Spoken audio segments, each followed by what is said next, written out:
Right then, welcome back to another video. This one is some gameplay from Black Ops 2 on the map Standoff.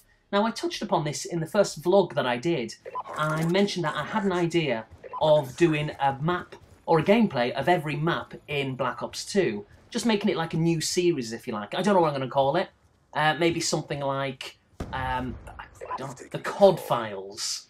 The CoD Files. I might call it that, actually. We'll see. I might come up with a different name entirely. So yeah, obviously Call of Duty isn't for everyone, but I'm just going to put it on here just to add a bit of variety to the channel. And over time, I will, like I say, do a gameplay of every single map in the game. And I'm sure that'll probably branch out to the DLC as well, but we'll see. So, like I say, this is the map Standoff. I do pretty well on it, obviously. I won't tell you the score now. Leave it as a bit of a surprise. But I'm not a great player, so don't expect anything, ludicrous. Like, 45-3 or something like that. That's not really my kind of game style. But with that said, it's pretty decent. And I think this game in particular ends pretty well, as you'll see. Now, I know what some of you may be thinking.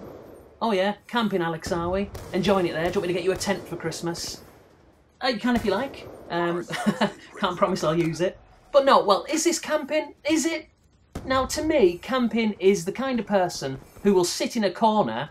Alright, I am in a corner and I am sitting here, but listen, hear me out. He's the type of person who will sit in a corner for... Oh, check that out for reflexes, by the way. Unbelievable. But, a camper is the kind of person, for me, who will sit in the corner for pretty much the duration of a map with no, desire whatsoever to come out and fight. That little coward in the corner, and I can't stand that. It just seems to me it's such a waste of time and a waste of money. You've paid for this bloody game, and you sit there in the corner getting cheap kills. I don't do that. As you see, I've moved already. Now, I did get, 3 or 4 kills pretty quickly from that position, but that was it, because I know that they know I'm there, so I'm not going to hang around. I'm not that kind of player. So it's camping to a degree, but not camping, by the, I guess, the definition that most of us use to determine what a camper is. But anyway, that's that. Not that I feel, bad about camping. I mean, my game, I'll do what I like, as we all can. But I'm just saying, it's, I think it's one thing doing that, and another thing just sitting in a map, in the corner of a map, and just picking people off. I just find that really frustrating. But sometimes I'm to blame. It's my fault, because sometimes someone will get me, a camper will get me, and out of sheer stubbornness, I go back, and then he gets me again, because he may be in a corner of a map which is hard to get to, and they can see you coming from a mile off. And again, I'm so stubborn, I will keep going back until I get them.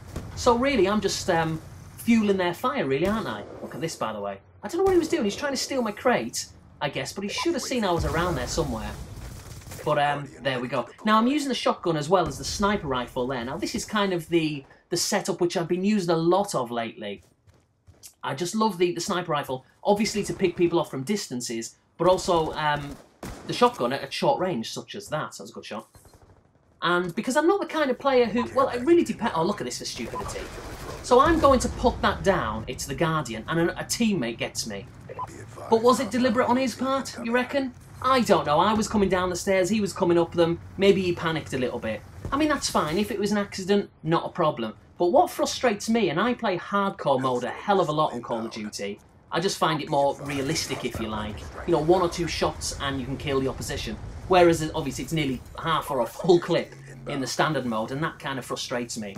But what really gets on my nerves is when, by accident, you kill a teammate on hardcore mode, and within 5 seconds, basically when they respawn, they will deliberately kill you, to get you back. It's so childish. It's like, come on, mate, I didn't do it on purpose. But I guess, it makes them feel big, doesn't it, if they get you back straight away.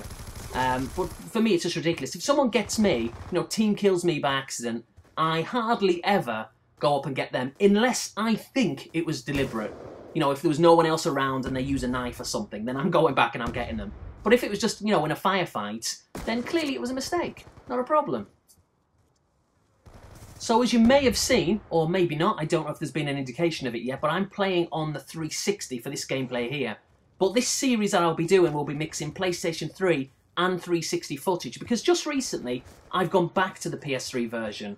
I don't really know why, because, to be honest, I made the 360 purchase more for a social thing. And I guess I wasn't really ended up playing with that many people, so I've kind of gone back to the PlayStation 3 one for now. But we'll see, I'll probably constantly go back and forth between both versions. But there was, you know, once upon a time, I was awful at any Call of Duty game on the PlayStation 3. Check this out.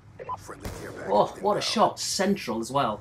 And yeah, I just couldn't handle a dual shock controller whatsoever. But I guess practice makes perfect, and now I think I'm just as good, you know, on a PlayStation 3 controller than the 360. I don't know what happened there, by the way.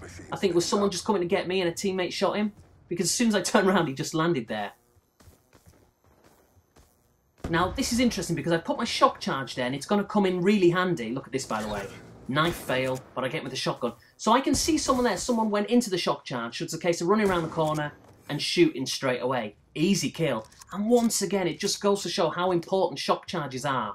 And also, you could say the same for bouncing betties, I guess, and claymores. But I prefer the shock charge. But I guess it's each to their own. And look at this. Speaking of team kills, he went up and team killed his own, well, team member there, which gave me an easy kill, so I'm not complaining. But what did he do that for? Completely ridiculous. But anyway, we're coming to the end of the game. Look at this. What a way to finish a game. Were you impressed? Of course you were. Who couldn't be impressed by that? So, yeah, 75 and 58. Pretty easy in the end. Very comfortable. I think I went 23 and 5. And that's not a bad score, really. Like I say, you're not going to see anything amazingly unrealistic from me. I'm not that kind of player. I don't really camp, as you've seen, or maybe you think I do. I like to get out there a little bit, so yeah, there we are. So the first official Call of Duty Black Ops CoD file, or whatever I'm going to call it, is done and dusted. So until next time, see you later.